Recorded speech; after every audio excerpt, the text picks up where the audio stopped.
El título es "El futuro de las organizaciones pasa por deshacernos de ellas". Y lo que presentaré es unas reflexiones sobre lo que creo que son las organizaciones hoy. Esto es el resultado de un tiempo de reflexiones al respecto como parte de una iniciativa en la que estoy trabajando. Luego compartiré un efecto no deseado que yo creo que está sucediendo hoy sobre lo que son las organizaciones y una propuesta. Con respecto a lo que son las organizaciones, yo, originalmente hace un tiempo pensaba algo muy sencillo, ¿no? Es un grupo de gente que tiene un propósito. Pero luego, digamos, ahora mi posición es que,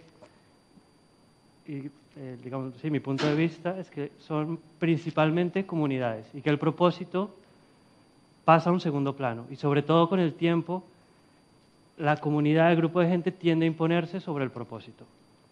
Y al ser una comunidad, un grupo de gente, lo que la define es una frontera, ¿no? Quién está dentro y quién está fuera. Otra cosa que me pareció muy interesante de reflexionar un poco sobre este asunto de las organizaciones es cómo extienden nuestra identidad, ¿sí? Siempre estamos hablando de mi familia, mi escuela, mi empresa, mi partido político, mi país. Es como son parte de nuestra identidad y muchas veces llegan a veces a reemplazar nuestra identidad. Y por lo tanto, al ser tan importante la participación en una organización, se habla siempre, normalmente, de una membresía binaria. O eres o no eres. Y esto requiere necesariamente de un control de entrada. Las organizaciones tienen un control de entrada. Otra cosa fundamental, tal vez muy común y evidente, pero simple, es que las organizaciones son jerárquicas. Todas, incluso las que no quieren serlo, ¿vale? Y este esquema de organizaciones con membresía binaria y jerárquicas construye algo que se podría llamar la infraestructura social, como unas carreteras de colores, o estás en un color o en otro, y que tiene una jerarquía, y si quieres participar de la vida pública, tienes que primero pasar el control de entrada de una organización, luego ubicarte en su jerarquía y solo luego puedes desempeñar lo que quieres hacer, o aprender, o trabajar, o participar en política, etcétera. Esto claramente responde es parte de nosotros, de nuestra naturaleza, y las organizaciones ofrecen muchas ventajas. La más fundamental podría ser que crean como una frontera y dentro de esa frontera nos sentimos como más protegidos, ¿no? Es un espacio seguro y las demás personas son de fiar.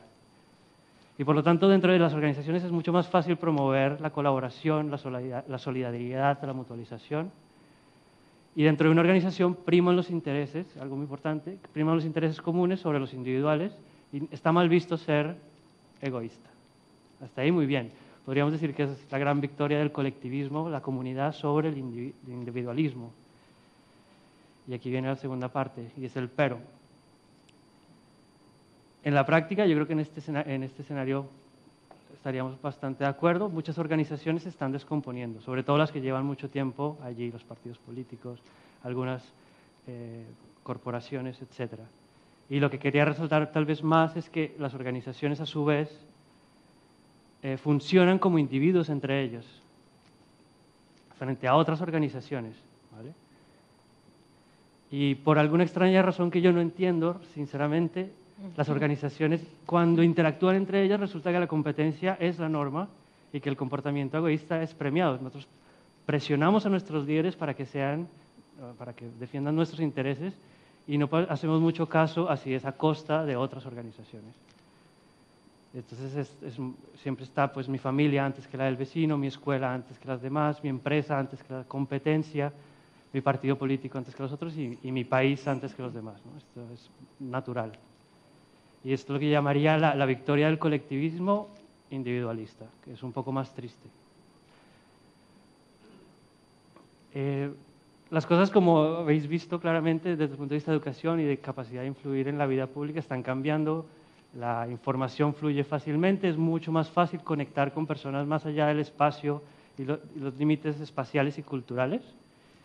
Y esto está como empezando a permeabilizar esas fronteras de las organizaciones. Yo diría que se está abriendo un espacio para que haya organizaciones abiertas. Pero como al principio dijimos que las organizaciones eran más que todo comunidades y por tanto cerradas, entonces lo llamamos iniciativas abiertas. Y una iniciativa abierta es muy sencillo. Coges la frontera, te deshaces de ella y la membresía ya no es binaria, sino que es gradual. Puedes estar se difumina la frontera de una organización. Una cosa importante es que también, como parte por el tema de que las organizaciones, todos lo sentimos, se están descomponiendo, tenemos el reflejo de intentar recuperarlas, ¿no? y recuperar características de colaboración, de solidaridad y de mutualización, pero seguimos muchas veces enfocados en ese esquema estable de organizaciones estables y cerradas. Y muchas veces enfocamos nuestro esfuerzo en empoderar y en proteger a los miembros sin pensar mucho en los no miembros.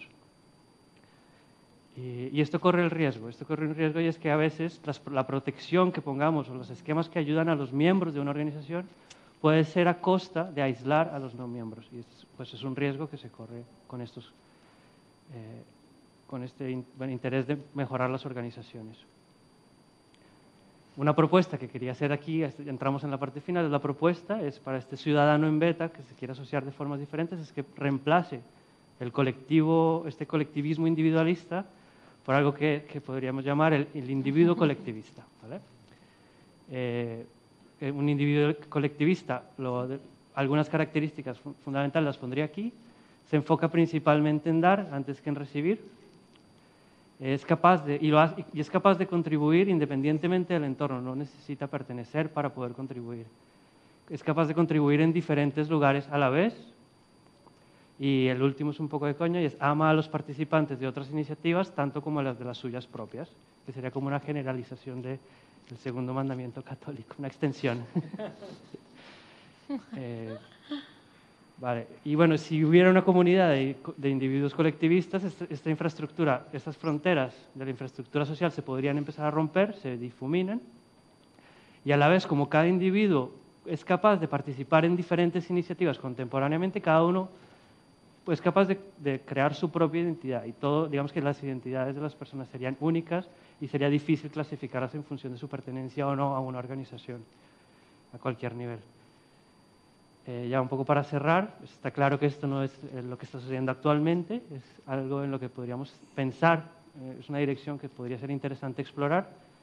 Las preguntas serían, por ejemplo, ¿cómo se define esto de la membresía gradual en vez de binaria en una iniciativa abierta? ¿Cómo se gestiona el valor y el esfuerzo? ¿Cómo se gobiernan y gestionan el día a día?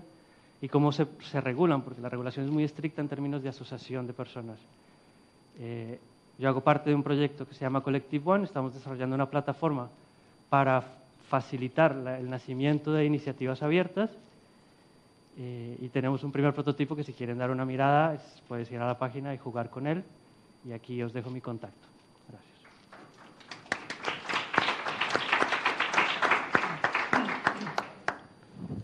Gracias.